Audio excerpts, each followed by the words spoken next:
Bismillahirrahmanirrahim. Assalamualaikum warahmatullahi wabarakatuh.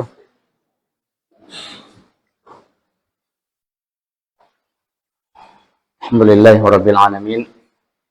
Nahmaduhu wa nasta'inuhu wa nastaghfiruh. Wa na'udzu billahi min syururi anfusina wa sayyiati a'malina. May yahdihillahu fala mudilla lahu wa may yudlilhu fala hadiyalah. Asyhadu an la ilaha illallah wahdahu la syarika lah. Asyhadu anna Muhammadan abduhu wa rasuluh. Allahumma shalli wa sallim ala nabiyyina Muhammadin wa ala alihi wa ashabihi wa man tabi'ahum bi ihsanin ila yaumiddin, amma ba'd. Ayyuhal ikhwah wa ayyatul akhawat, a'azzani Allahu wa iyyakum jami'an. Alhamdulillah, kita bersyukur kepada Allah Subhanahu wa taala. Pada malam hari ini kita masih diberi kesempatan untuk dikumpulkan bersama di tempat yang mubarakah insyaallah taala di Masjid Ma'had Darul Hikmah untuk sama-sama belajar, mempelajari ilmu, yakni ilmu yang semoga bermanfaat untuk kita semuanya. Masih bersama kita kitab Khulasah Ta'zimil Ilmi, ringkasan pengagungan ilmu, karya Syekh Shalih Al-Utsaimin hafizahullah ta'ala. Kitab ini adalah kitab yang menuntun kita untuk meraih ilmu syar'i, tentu dengan izin Allah Subhanahu wa taala. Syekh hafizahullah taala menyebutkan al-maqid yang kelima, yaitu sulukul jaddatil musilati ilaih, menempuh jalan yang benar untuk mendapatkan ilmu. Menempuh jalannya yang benar. Ya. Kata beliau di sini, likulli matlubin tariqun yusilu ilaih.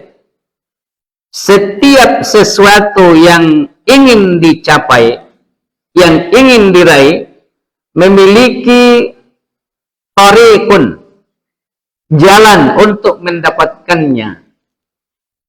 Apa saja yang mau diraih, ya? Meraih ilmu itu ada jalan-jalannya, ada cara-caranya tersendiri. Kalau mau jadi pedagang yang sukses misalnya, harus tahu caranya, ya. Tidak semua orang banyak uangnya langsung dikatakan sukses berdagang. Harus ada caranya. Kalau saya di sini menyebutkan faman salaka jadata matlubihi auqafathu alai, maka barang siapa yang menempuh, yang di buku panduan itu kayaknya ada salah cetak, itu kurang hurufnya, huruf sin, ya. Faman laka di situ tertulis tambah sin, faman salaka, ya, jadata matlubihi auqafathu alai, barang siapa yang menempuh jalan yang benar dalam menuntut ilmu, maka ia akan meraihnya. Ya, ia akan meraihnya. Wa man adala anha lam yadhfar bimatlubihi. Tapi barang siapa yang tidak menempuh jalan yang benar, maka dia tidak akan mendapatkan apa yang dia cari. Ya.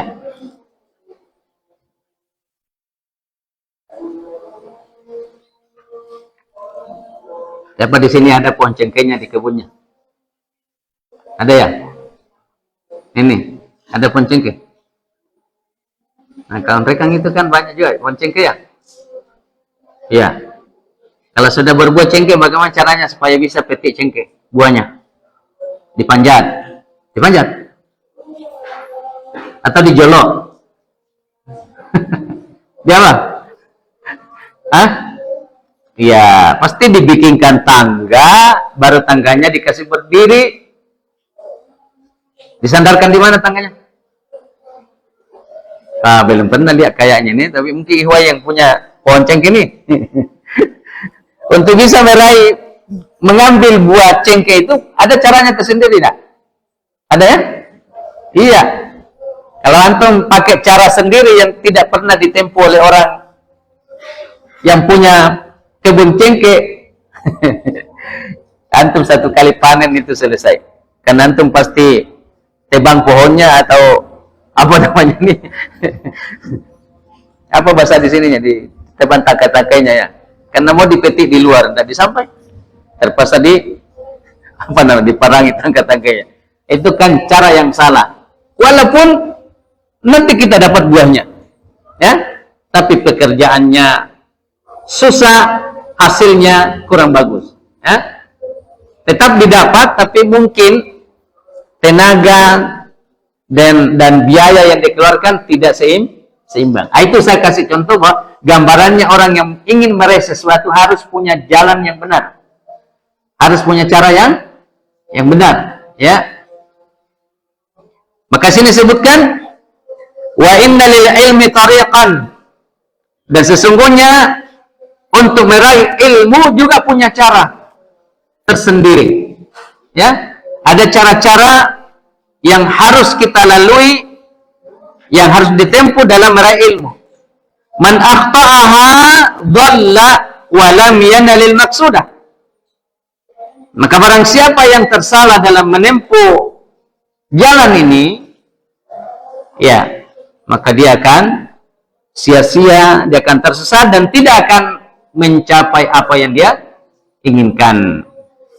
Wa rubbama asaba faidatan qalilatan ma ta'abin kasirin. Walaupun terkadang tidak melalui cara yang benar, dia mendapatkan sesuatu yang dia cari tapi hasilnya sedikit dengan susah payah yang banyak, ya. Mungkin dia dapat tapi susah payah yang banyak, mungkin waktu juga lama tapi yang didapatkan sedikit.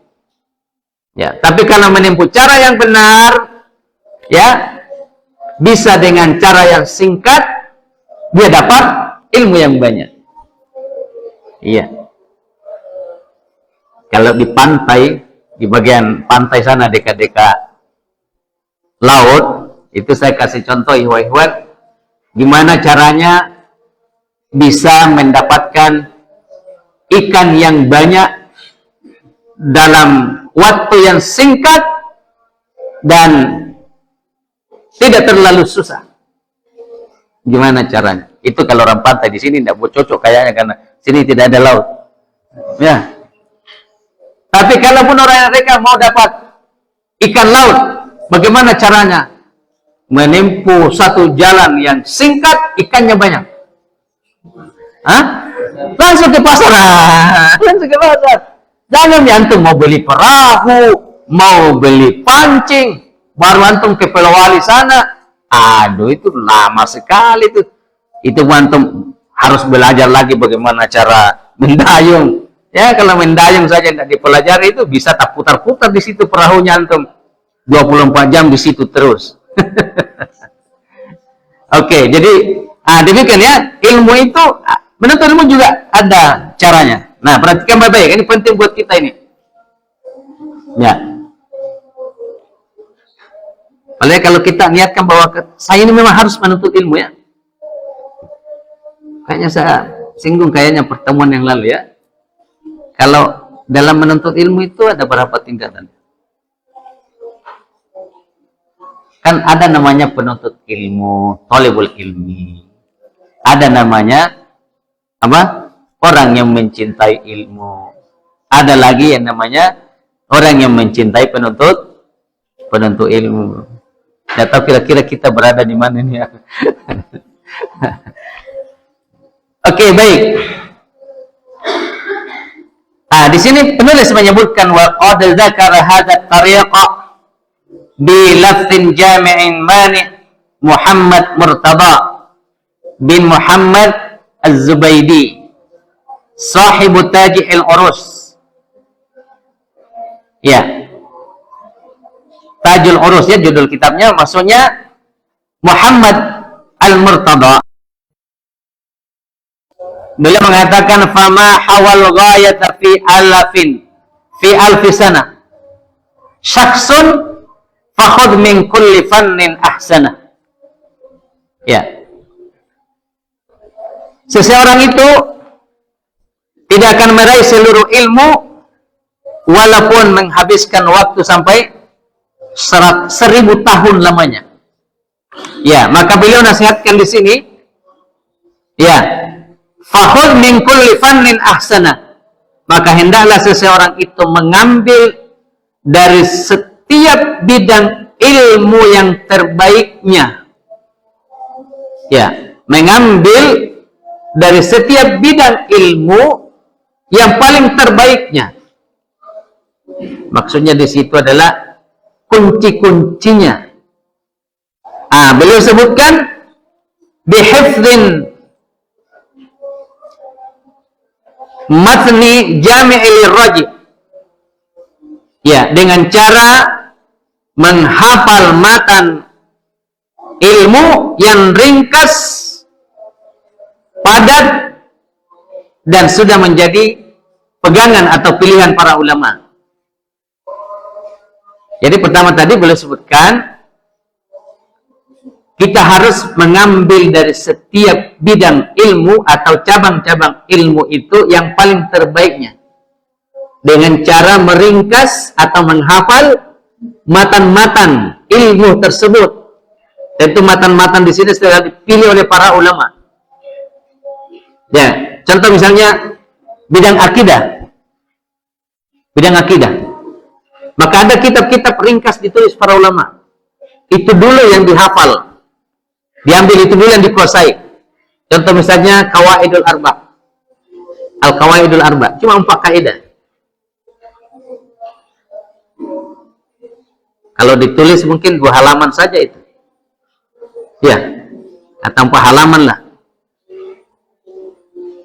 Ada lagi kitab Al-Usul As-Salasah. Iya. Itu ada, kan itu kan bentuk-bentuk matan ya. Bentuk-bentuk matan. Termasuk kitab ini sendiri ini adalah matan-matan yang berhubungan dengan adab menuntut ilmu.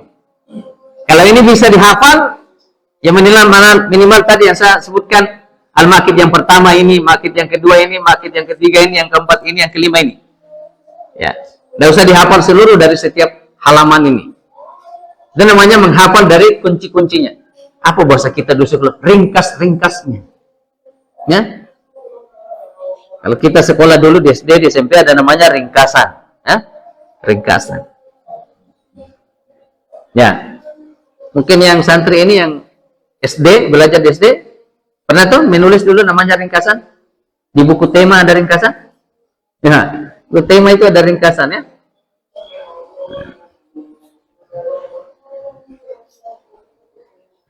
Di bait syair yang keempat beliau sebutkan sebenarnya ini cara yang kedua, yaitu ta'khudhuhu ala mufidin nasihin.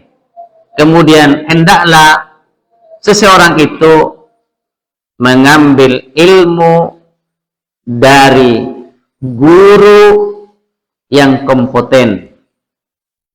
Guru yang kompeten maksudnya guru yang menguasai atau mengetahui ilmu tersebut. Ya. Kalau ilmu umum itu kan kita biasa tahu ada namanya guru matematika, ya toh? Ada namanya guru bahasa, ada lagi guru apa? Guru IPS, guru sejarah, guru PJOK, gitu ya. Jadi kalau mau tahu ilmu matematika, belajar kepada siapa? Ya, guru matematika, jangan bertanya sama guru olahraga. Ya, gitu santri ya. Nah, kalau mau tahu olahraga, bertanya kepada siapa? Ya guru olahraga, jangan tanya sama guru matematika. Begitu.